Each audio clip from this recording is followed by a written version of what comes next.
Varsity Sports Show. I am here with former Major League Baseball player and scout Bobby Ramos. How are you? Thank you, Robert. My pleasure to spend some time with you. Having a good day.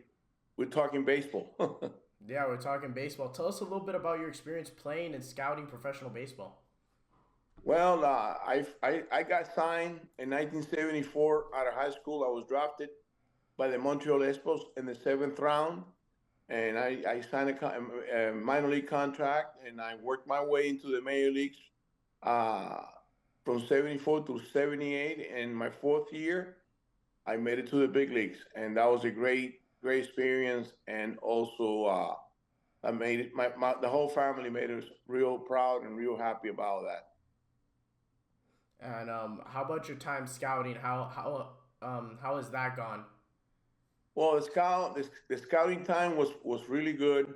The thing that I enjoyed the most was signing kids out of the Dominican Republic and Venezuela at the younger age, 17, 18 years old, and also develop them, put them in English classes, playing Dominican Summer League, get them ready to play here in the States, and also bring them over little by little, and also start them in rookie league ball, develop them. And I had guys like Carlos Guillen, Freddy Gonzalez, uh, Manrique, a lot of guys that played with me in the minor leagues got to play in the big show with time and development. And we get a it's very enjoyable to see a kid develop and get better with time. That's great. That's great. So I want to go to right now to the current. What are your thoughts on the Arizona Diamondbacks right now? Well, the Diamondbacks, they're a great organization.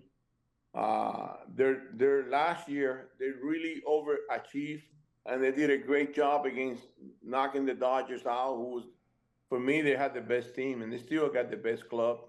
Uh, and right now they're not off to a good start this year, but you can't count them out because they have a good manager and a great pitching coach, and Ben Strong, and they have a young team that really gonna come on strong and play better the second half. Yeah, one of the things I reported on was how they've had some injuries that have really hindered them so far, but I think they're coming back strong. I mean, they've won what 9 out of their last 12, I believe, which is pretty That's good. correct. Which is pretty good, and I mean, I'm liking the direction that they're going. Are there any players or prospects that young players that catch your eye on the Arizona Diamondbacks?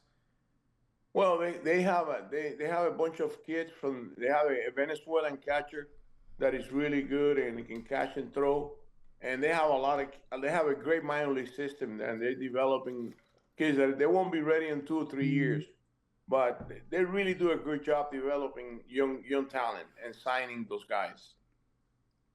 And what's one thing that you like that you'd say about the Diamondbacks, and one thing that you'd improve right now?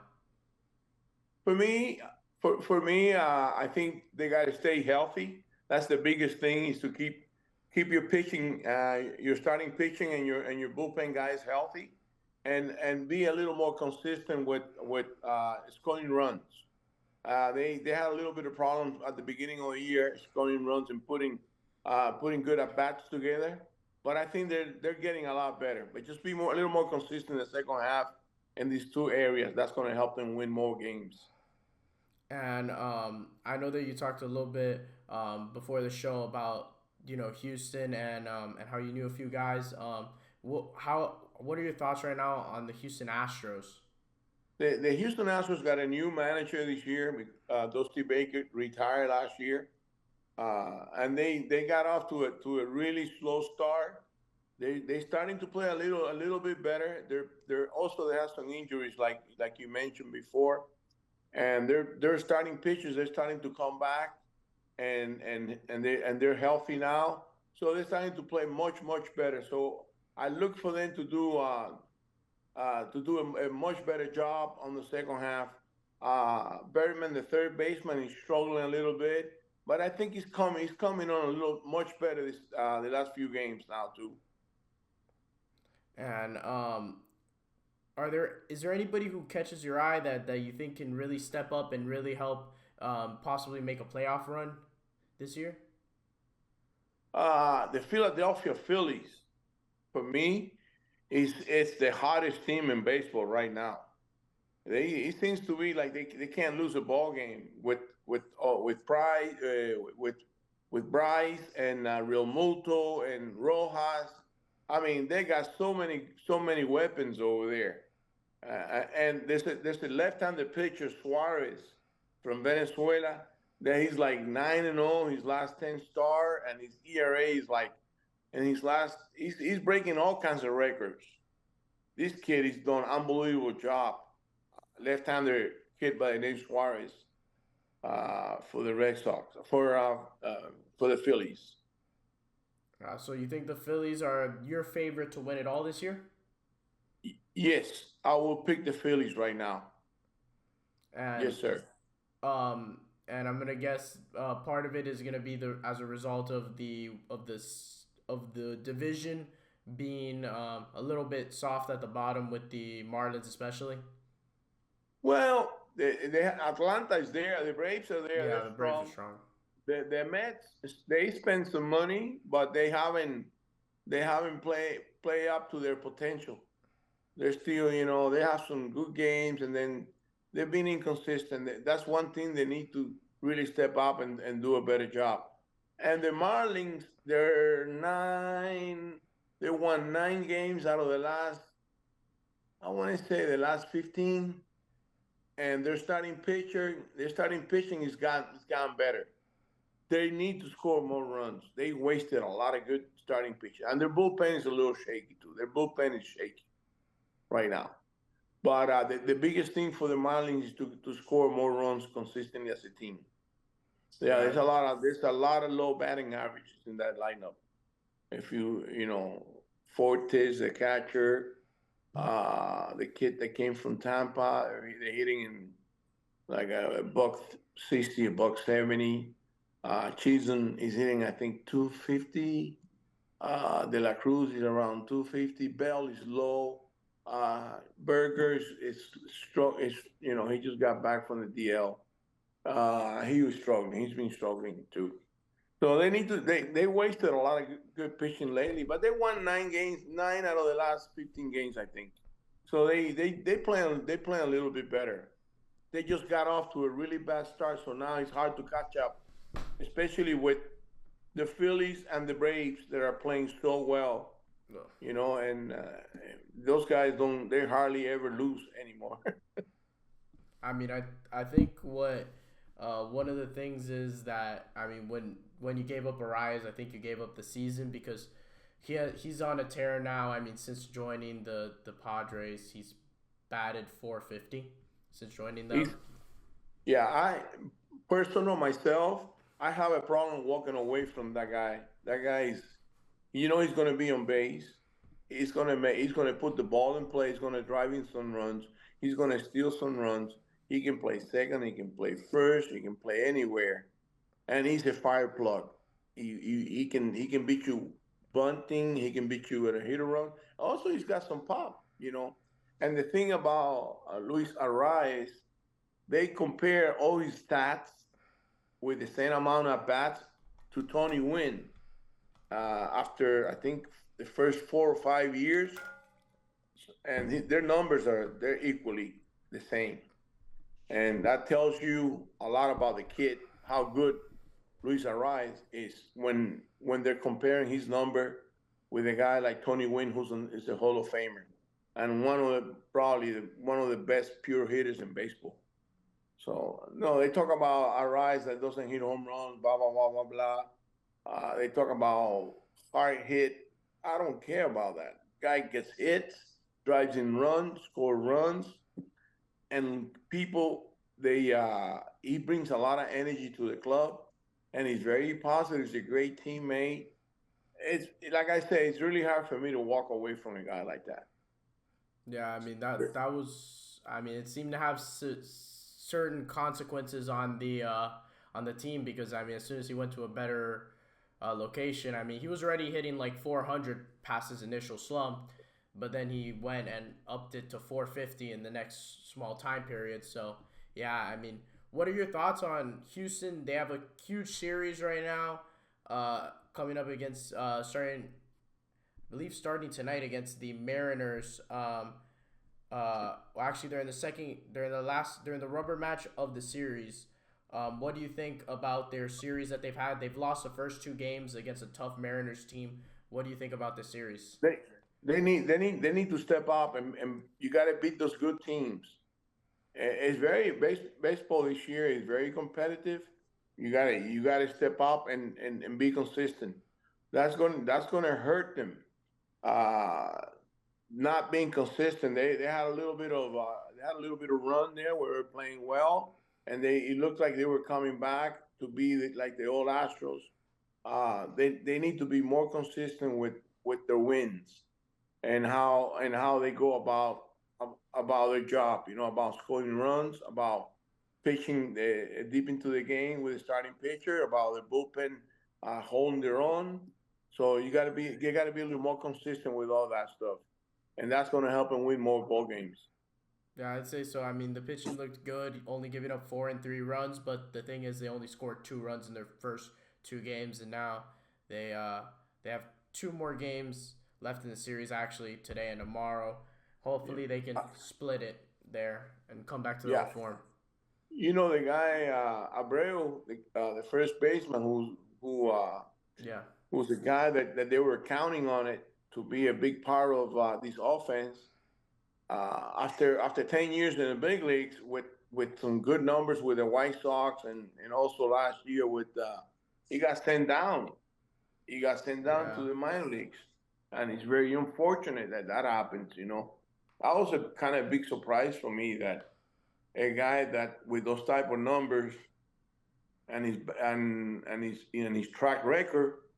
I don't see that too often. A guy like that with those numbers for so many years, and they sign him to a long term contract with big money.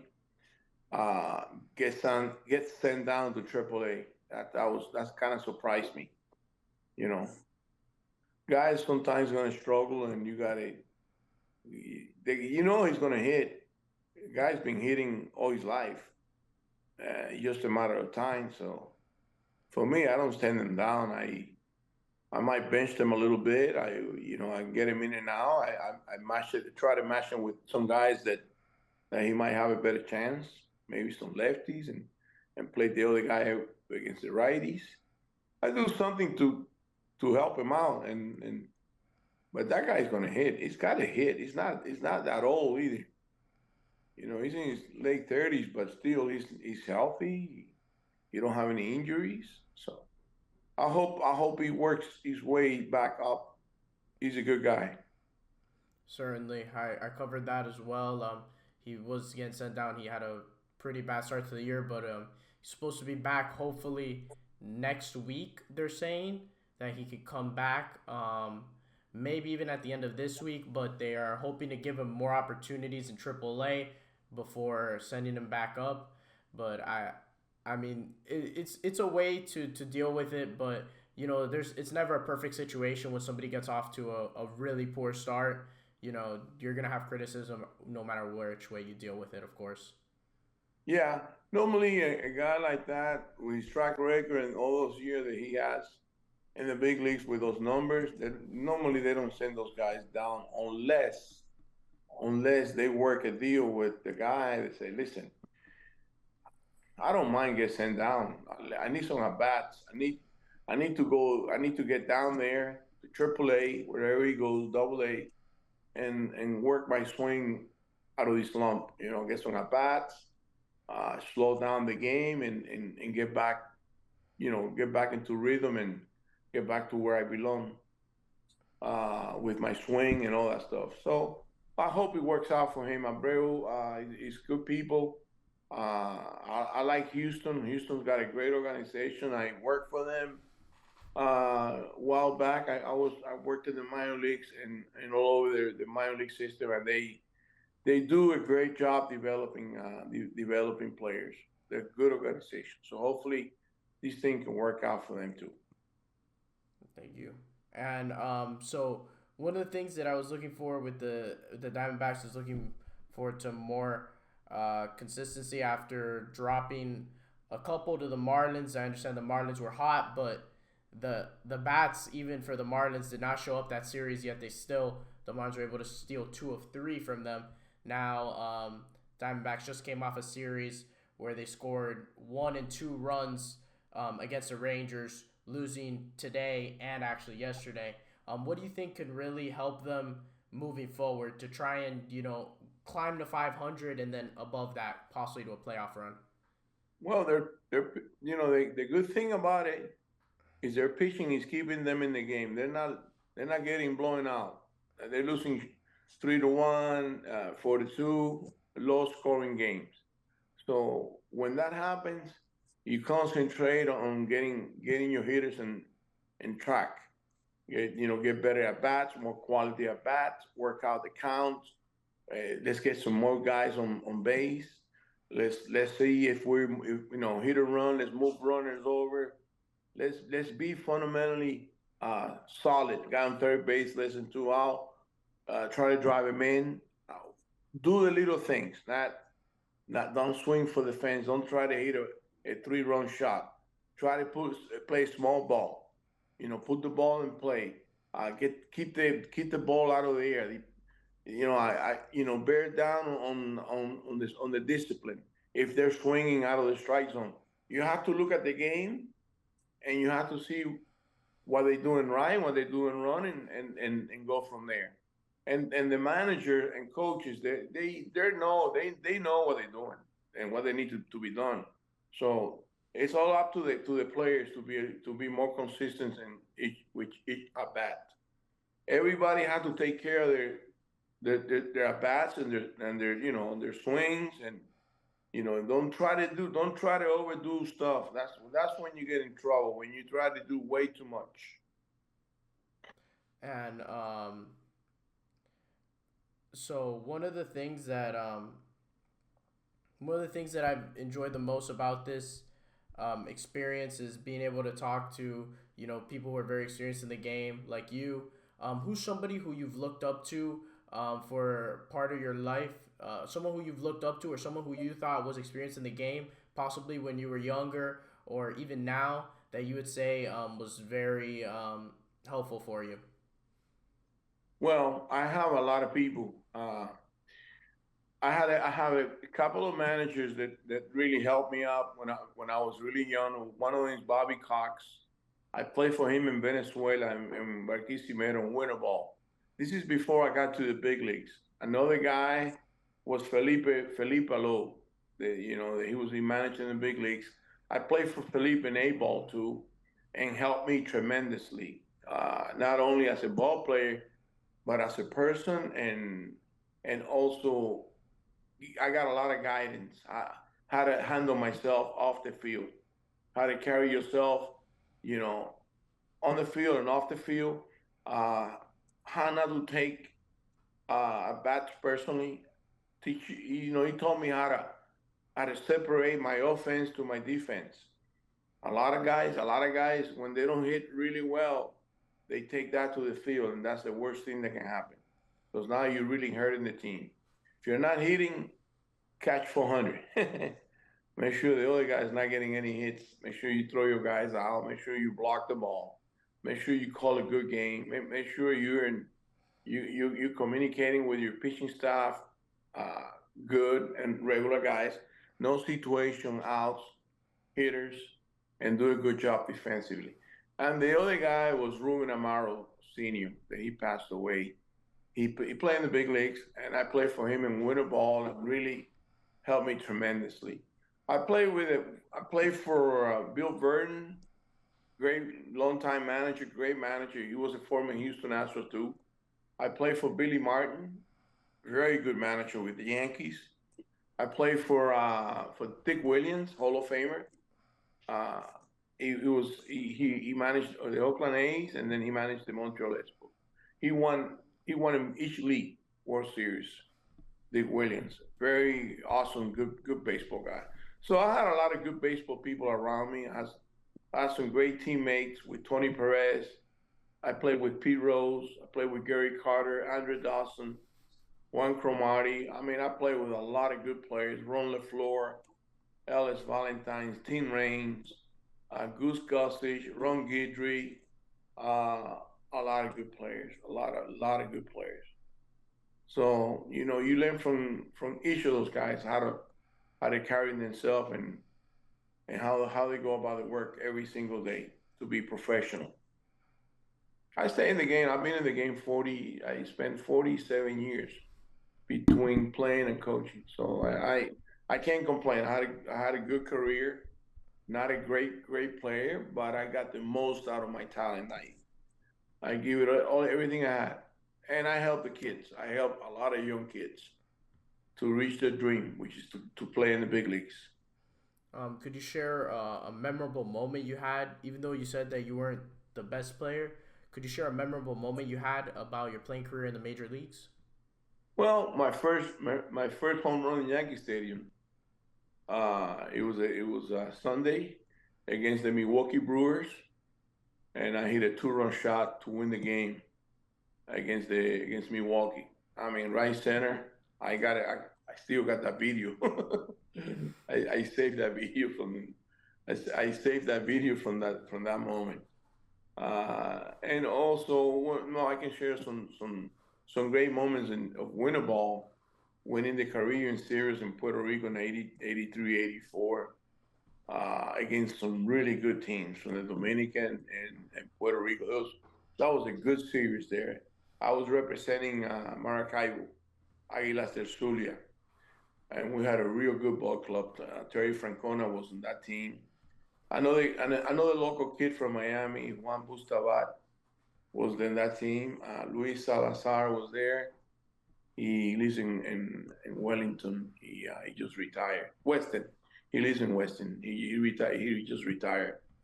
Derek Botello, Kelly Downs. There was a lot of Manny Trillo was there. A lot of guys, a lot of major league players. Luis Leal. So we had some good teams, and we won it all. We won it all in Puerto Rico, 83, 84, and that was huge for Maracaibo. First time they ever won it in their whole history of baseball. And winter ball, baseball in the Caribbean is like in the big leagues here, even more. They're very passionate. They love the game. I mean, they go to the ballpark and they love it. They love it. They marry the players. They watch everything you do, and they love to win. So winter ball is tremendous experience. Also help us to develop as a player and mature. And you live in another culture, and then you come back here to the States and opens up your eyes and give you a better perspective about the game and how you should go about it. Who would you say was the toughest pitcher you faced? Like, who gave you the nastiest stuff? Had the best pitches. I would say from the right side, Dave Steve, pitcher that used to be with the Blue Jays, and then from the left side, Steve Carton, North Miami Beach. He's in the Hall of Fame, lefty. Very very tough. There was another guy for the Cubs at that time, Dick Tidrow, real nasty sinker. I mean, righty on righty, good sinker, and a good slider. But I faced all the guys that threw hard and all that, but fastballs, velocity didn't bother me. Now, if the guy had a lot of movement, like sinkers and cutters and stuff like that, that's another level. And go. What's so? What motivated you in your time as a scout? What would you say motivated you the most? Like, that made you say, "I want to get up and I want to do this job and I want to excel at it." Well, basically, you gotta love the game. First of all, you love the game. First of all, and also you want to represent your organization the best way. You try to find the best players to make your organization strong, and then you get rewarded by developing these kids and give them their dream. Guy, there's nothing better than their dream is to reach the major league player, to to reach the major leagues, and then and to be a major league ball player. And then what you do is you teach them how to win too. You develop winners. You know, you teach them how to dream big, not small. You know how to be a winner, not being complacent about just get to the big leagues and have a nice car, nice life. No, no, no, no. You want to develop winning ball players. There's nothing better than develop good winning ball players. That's when that's when you feel good about yourself and your job.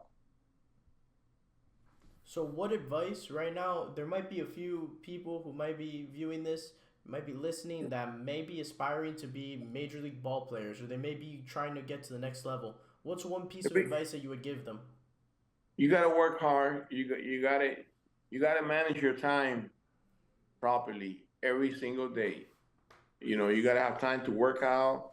You got to have time to for your nutrition to eat properly.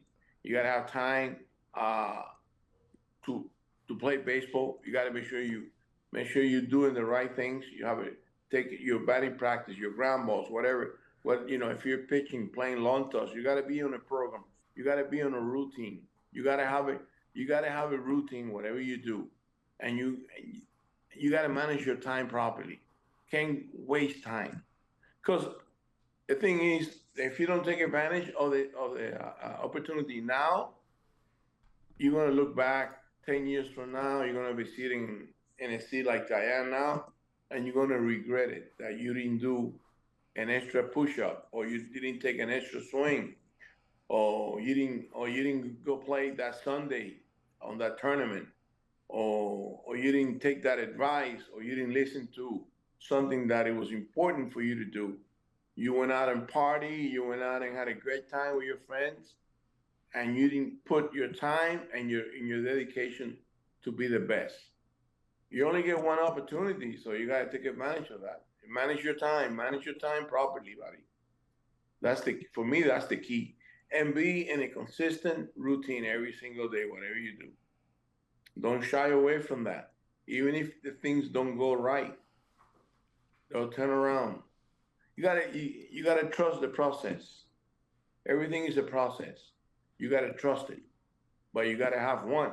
You gotta have something that you can fall back on. And so, how do you think? What do you think are the biggest challenges facing baseball today? Like the professionals, like what do you think is a challenge facing Well, it right now? there's a lot of distractions. There's a lot of people there a lot of people that throwing ideas about you should do this, you should launch angle. I mean, they have a lot of different theories about how to do this and how to do that. You got to pick the right person and the right people to tell you what how to swing at this pitch, how to catch his ground ball, how to turn a double play, and you got to stay consistent with whatever you do, because there's a lot of guys that are not teaching the right way. I know that there's a lot of good information, but there's a lot of bad information out there, because everybody has an idea. You Might just not got be to be real. careful. You got to be careful what idea you're following, if you know what I mean. And how do you think baseball can continue to like evolve and grow in popularity? Well, to me, they need to keep the prices down. I know they're doing a great job selling the game internationally. You know, they're going to go play in London this year. Uh, we went to Mexico a couple of times. Mexico, the game has really gotten better all over Mexico. They're playing much better. The baseball is awesome over there. It's gotten so much better. Uh, but you got to make it affordable here in the states. Sometimes to take a big family to the ballpark, it gets not in my. I don't think particularly in Miami that high, but in other states, Tampa is fine. They keep it. but bring young family. It's you got to bring young family to the game. You get more. You bring young people, and they'll be there for you down the road. Because there's a lot of fans that are getting older and all that. They get a little bit over the hump. You need to keep bringing young fans to the game and make it affordable, make it fun for them. So especially now we're getting a little bit off the subject, but the way inflation is these days, it's hard to take 4 or 5 kids to the ballpark and then be too high or too expensive. So you got to make an adjustment for those people. You got to make it attractive for those kids. That's what I'm saying. And I don't know how to do that, but they know how to do that. Yeah, certainly. Thank you so much for your expertise. This has been Robert, Robert it's a Diaz. pleasure.